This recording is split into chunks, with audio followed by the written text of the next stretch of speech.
Hello friends, welcome to easy learning 700। आज मैं आपके लिए लाया हूँ 10 मेरिट्स ऑफ एडवर्टाइजिंग, यानी कि एडवर्टाइजमेंट के 10 फ़ायदे क्या हैं। कंपनीज इतना पैसा लगाती हैं एडवर्टाइजमेंट पे, यकीनी तौर पे इसके बहुत से फ़ायदे हैं, जब भी इसी वजह से कंपनीज मिलियंस में पैसा लगाती हैं। तो देखते हैं इसके 10 फ़ायदे कौन कौन से हैं।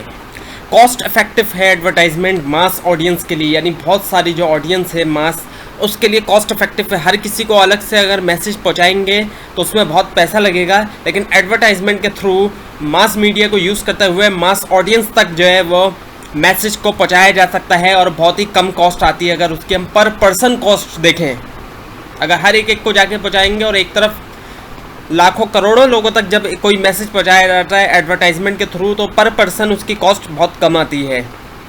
इसके ज़रिए अवेयरनेस की जाती है किसी भी चीज़ के बारे में, कोई भी प्रोडक्ट है या किसी चीज़ का यूज़ है उसके बारे में अवेयरनेस दिलाना लोगों को। बहुत सी एडवर्टाइजमेंट ऐसी होती हैं जो किसी प्रोडक्ट के बारे में नहीं होती, लेकिन किसी अवेयरनेस क्रिएट करने के लिए भी बनाई जाती हैं, इन्फॉर्मेशन देने के लिए बनाई जाती है, और साथ में फिर रिमाइंडर भी होता है, याद दिलाया जाता है लोगों को किसी प्रोडक्ट के बारे में। और बहुत आसान है एडवर्टाइजमेंट के थ्रू बहुत ज़्यादातर ऑडियंस तक पहुंचना। हर एक को अगर अलग-अलग जाके पहुंचा जाए, उनको प्रोडक्ट के बारे में बताया जाए तो बहुत मुश्किल है। लेकिन मीडिया यूज़ करके एडवर्टाइजमेंट के अंदर जो मीडिया यूज़ हो रहा है, जो मीडियम यूज़ हो रहा है, इलेक्ट्रॉनिक मीडियम है या फिर प्रिंट मीडियम है, और आज के दौर में ऑनलाइन जो एडवर्टाइजमेंट है उसके थ्रू बहुत आसान हो गया है पहुंचना ज़्यादातर ऑडियंस तक। और ये भी बहुत आसान है कि एडवर्टाइजमेंट बनाने वाले प्रोफेशनल्स जो है वो इजीली मिल जाते हैं। ऐड कंपनीज काम करती हैं जहाँ पे ऐड बनाने वाले एक्सपर्ट्स मौजूद हैं, कॉपीराइटर मौजूद हैं जो एड्स लिखते हैं।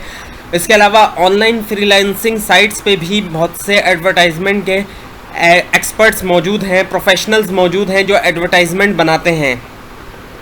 और इसका फ़ायदा ये भी है एडवर्टाइजमेंट का, इससे इमीडिएट जो है वो रिज़ल्ट आना शुरू हो जाता है। फ़ौरन जैसे ही ऐड चला, फ़ौरन उसके जवाब में सेल्स जो है बढ़ना शुरू हो जाती है। और ख़ास तौर पे आजकल जो ऑनलाइन एडवर्टाइजमेंट हो रही है उसके बाद तो अक्सर ऐसा होता है कि जो कस्टमर है, पोटेंशियल कस्टमर हैं, वो जैसे ही एडवर्टाइजमेंट देखते हैं फ़ौरन उनको उनकी नीड जो होती है उसके मुताबिक अगर वो एडवर्टाइजमेंट होती है तो वो फ़ौरन जाके उस प्रोडक्ट के बारे में रिसर्च करते हैं, और वो प्रोडक्ट उनकी नीड फुलफ़िल करती है तो फ़ौरन उसे जाके परचेज़ कर भी लेते हैं। तो इस तरह से इमीडिएट रिजल्ट्स भी एडवर्टाइजमेंट से मिल जाते हैं।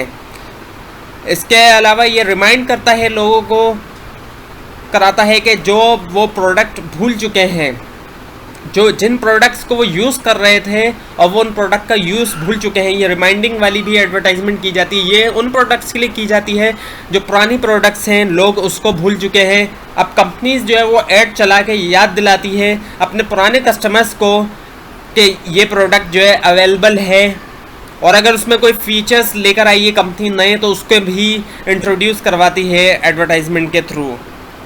एडवर्टाइजमेंट से कंपनी की जो ब्रांड इमेज है, जो प्रोडक्ट की जो ब्रांड इमेज है वो भी इस्टेब्लिश होती है। फॉर एग्जांपल एप्पल है या माइक्रोसॉफ्ट है, ये एडवर्टाइजमेंट यूज़ करके अपनी ब्रांड इमेज को बढ़ाती हैं। ब्रांड से मुराद, अगर आपने ब्रांड की डेफिनेशन पढ़ी हो तो ब्रांड किसी भी चीज़ का नाम, सिंबल वगैरह को ब्रांड कहा जाता है, जो एक प्रोडक्ट को दूसरी प्रोडक्ट से अलग बनाता है। जैसे एप्पल का आईफोन है तो आईफोन की एक अपनी ब्रांड है, एक अलग ब्रांड है आईफोन, और ये एप्पल का जो आईफोन है ये बाकी प्रोडक्ट से डिफरेंट है। एंड्रॉयड के जो बाकी फ़ोन, एंड्रॉयड के फ़ोन से उनसे डिफरेंट है। तो इस तरह एडवर्टाइजमेंट यूज़ करते हुए इससे ब्रांड इमेज यूज़ की जाती है। ये बताया जाता है कि आईफोन में क्या क्या चीज़ें मौजूद हैं और ये क्यों डिफरेंट है, इसमें क्या क्या चीज़ें ज़्यादा हैं बाकी फ़ोन्स के कंपैरिजन में। तो ये इस तरह से ब्रांड इमेज बनाई जाती है और कंपनी की गुडविल भी इससे बढ़ती है। एप्पल की गुडविल जो है एडवर्टाइजमेंट के यूज़ से बढ़ रही है। आईफोन या फिर आईपैड है या आईपॉड है, जितने भी प्रोडक्ट्स हैं उसके थ्रू जो है वो कंपनी जब एडवर्टाइज़ करती है तो कंपनी की गुडविल में इजाफा होता है। जितने भी कंज्यूमर होते हैं उनके अंदर जो है कंपनी की गुडविल बढ़ती है। और एडवर्टाइजमेंट से सेल्समैन जो होते हैं उनको भी मदद मिलती है। अब जहाँ जहाँ सेलमैन जाके प्रोडक्ट के बारे में कस्टमर को बताता है। अब कस्टमर्स ने ऑलरेडी एडवर्टाइजमेंट देखी होती है तो सेल्समैन को बहुत आसानी रहती है कस्टमर्स को प्रोडक्ट के बारे में बताने में, क्योंकि लोग पहली बार उस प्रोडक्ट के बारे में नहीं सुन रहे होते। ऑलरेडी उनको एडवर्टाइजमेंट देखने से प्रोडक्ट के बारे में आइडिया होता है, कुछ इन्फॉर्मेशन होती है कि ये प्रोडक्ट क्या है, इसकी फ़ीचर्स क्या क्या है। डिमांड बढ़ाई जाती है एडवर्टाइजमेंट के थ्रू और फिर उसका ये फ़ायदा होता है, इंक्रीज़ करती है प्रोडक्शन में इजाफा होता है, लार्ज स्केल ऑफ प्रोडक्शन होती है, ज़्यादा से ज़्यादा बड़े पैमाने में फिर प्रोडक्शन शुरू हो जाती है। जब एडवर्टाइजमेंट के थ्रू डिमांड बढ़ेगी तो फिर प्रोडक्शन भी बढ़ती चली जाएगी। एडवर्टाइजमेंट नहीं होगी तो डिमांड नहीं बढ़ेगी, जब डिमांड नहीं बढ़ेगी तो प्रोडक्शन भी गिरेगी। इस तरह कंपनी जाएगी नुकसान में, इकोनॉमी भी नुकसान में जाएगी जब प्रोडक्शन कंपनीज की गिरेगी। जब प्रोडक्शन कंपनी की बढ़ेगी, कंपनी का भी फ़ायदा है, एम्प्लॉयज़ का भी फ़ायदा है और साथ में किसी कंट्री की इकोनॉमी का भी फ़ायदा, इकोनॉमी भी उससे ग्रो होगी।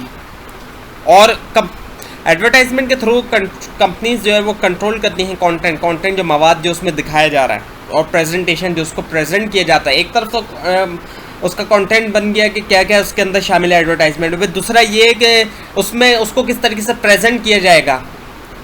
टीवी पे ऐड चलता है, उसको किस तरीके से प्रेजेंट किया जा रहा है, और अगर ऑनलाइन चल रहा है उसको इसी तरह से प्रिंट ऐड है यानी कि जो रिटन फॉर्म में ऐड है उसको किस तरीके से प्रेजेंट किया जा रहा है, और फिर उसकी प्लेसमेंट के मैसेज कहाँ दिखाना है, उसको किस जगह प्लेस किया जाए।